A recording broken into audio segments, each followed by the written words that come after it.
Hola, ¿qué tal? Y estamos aquí de nuevo en un nuevo programa. ¿Cómo estás? Muy bien, ¿qué tal? Muy bien, fenomenal. ¿Lista para un nuevo programa entonces? Sí, listo. Estupendo, fenomenal. Pues mira, hoy quizás podríamos hablar de una figura que yo creo que es bastante interesante, que la historia no le ha dado su lugar y creo que deberíamos hablar de ello. Se llama Muhammad Ali Jinnah. ¿No te suena este señor? ¿El boxeador? No, sí, la verdad es que es un nombre muy parecido, sí. No, este fue el primer presidente de Pakistán. No me suena, No. Bueno, este señor nació el 25 de diciembre de 1876 y murió el 11 de septiembre de 1948. Entonces es una figura bastante interesante porque él era contemporáneo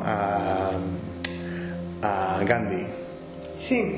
Entonces hay que recordar que en esta época la India no solamente era la India que vemos hoy en día en Asia, sino que también comprendía el país de Pakistán.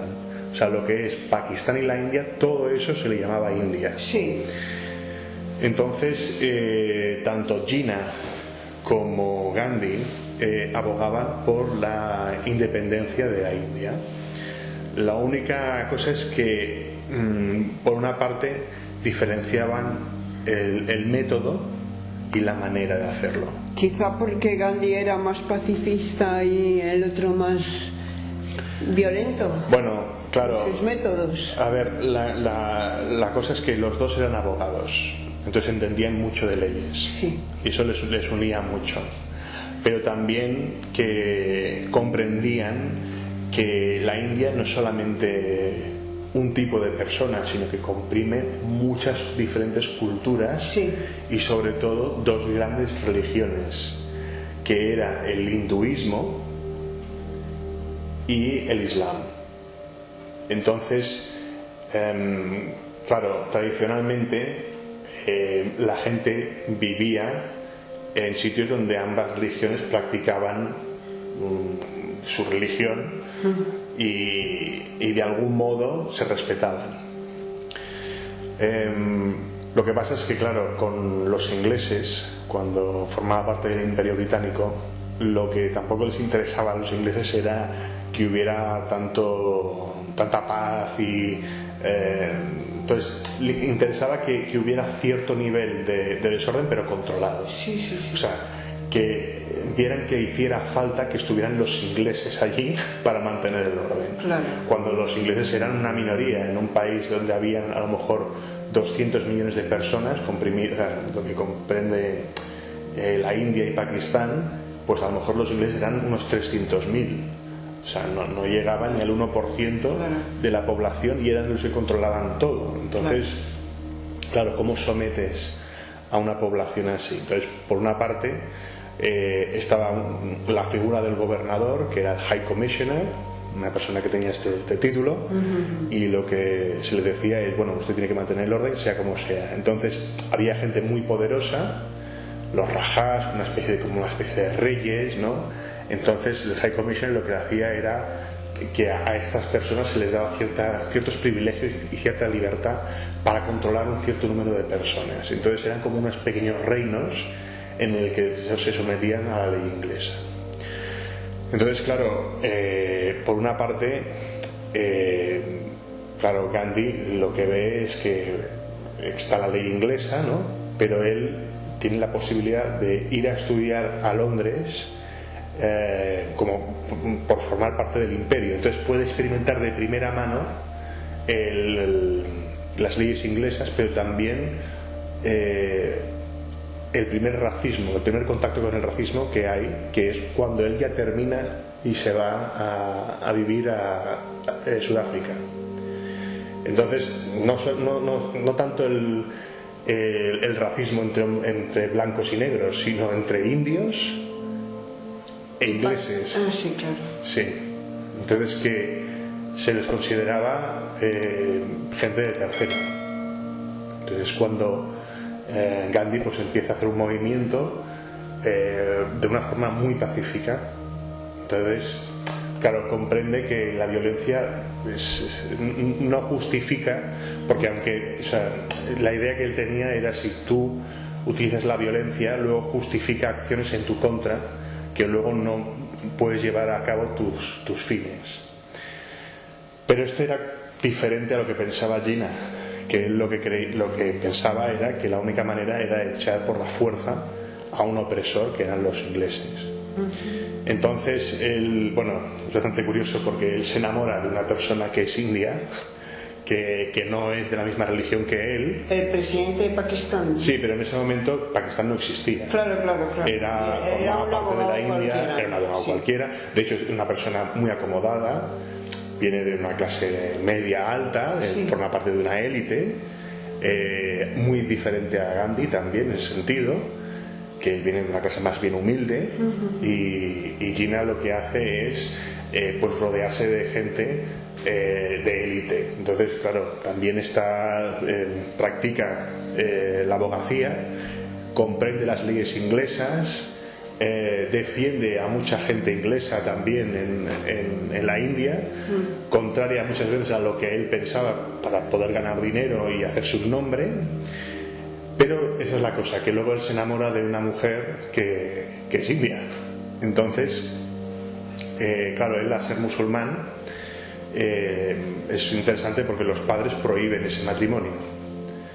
Pero bueno, también la mujer era de una familia muy acomodada, que también pues le dio mucho renombre a él, porque se llegó a casar con ella, y ella se convirtió al Islam.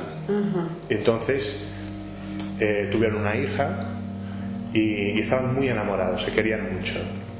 Lo que pasa es que ella desarrolla un cáncer y se muere.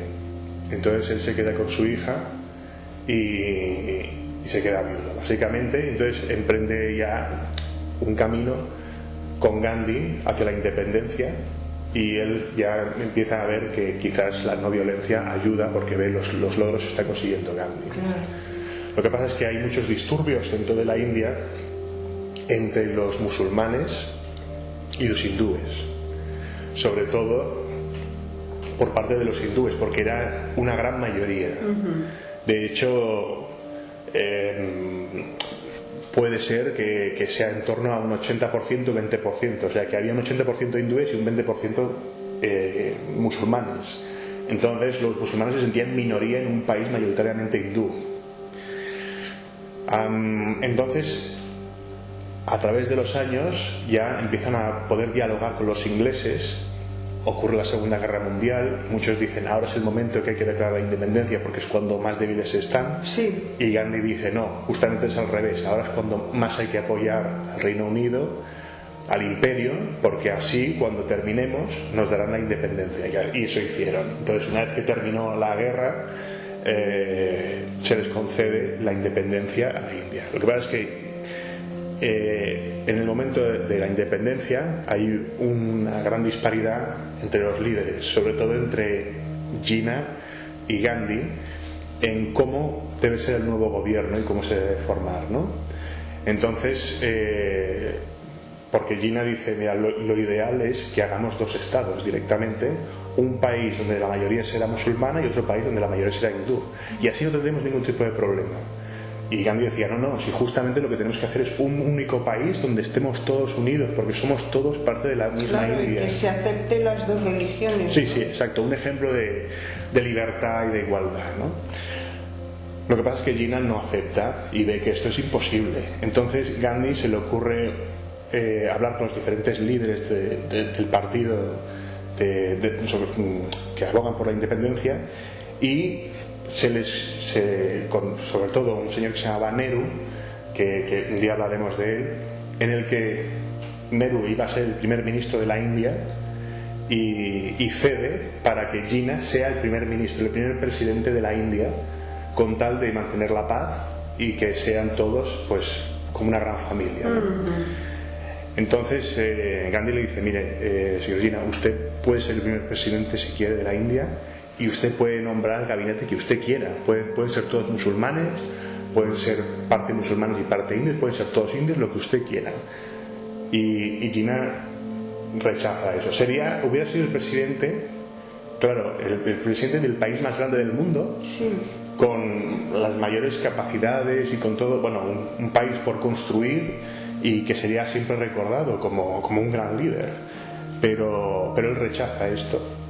O sea, teniéndolo todo, simplemente tiene que aceptarlo y hubiera sido suyo, pero lo rechaza y sigue convencido en la idea de crear dos estados, Pakistán y la India. Y de hecho eso es lo que hicieron. Y Nehru al final se convirtió en el primer ministro de la India y Jinnah se convirtió en el primer ministro de Pakistán. Entonces hicieron la mayoría musulmana en Pakistán y la mayoría hindú en la India, lo que luego trajo consigo muchos problemas porque les dieron un plazo de tiempo que no recuerdo ahora mismo, me parece que fueron como una semana para que todos los que se sintieran de un lado o de otro, de una religión u otra, pudieran moverse de un país a otro. Entonces hubo una migración de millones de personas que se ven, las caravanas eran enormes, kilométricas, para ir de un país a otro. Pero en ambos sentidos. En ambos sentidos, wow. Gente que salía de Pakistán y gente que salía de la India. Sí. Y que luego, claro, pues había conflicto entre ellos. O sea, hay una película que lo describe muy bien esto, que fue la película Gandhi con Ben Kingsley en 1984, que ganó el Oscar a la mejor película, el mejor actor, y se ve claramente estas carreteras kilométricas por millones de personas caminando y que al final se acaban pegando unos con otros. Y bueno, llegaron a un acuerdo con los ingleses para independizar los dos países y quedó en el aire una zona que se llamaba Cachemira, que en principio de palabra se les ofreció los ingleses a los hindúes, a los de la India, ese territorio, cuando también se les dio de palabra a Pakistán. Y resulta que esa zona es muy importante por sus recursos geológicos. Y bueno, un día podemos hablar más de eso. Muy bien. Pues hasta aquí el programa de hoy. ¿Te parece fantástico, interesante? Pues fantástico. Seguimos con más cosas interesantes en el próximo programa. Gracias. Hasta la próxima. Chao. Si te ha gustado el programa, suscríbete y dale a like. Y no te olvides darle a la campanita para no perderte ningún episodio. Nos vemos en el próximo programa. Chao.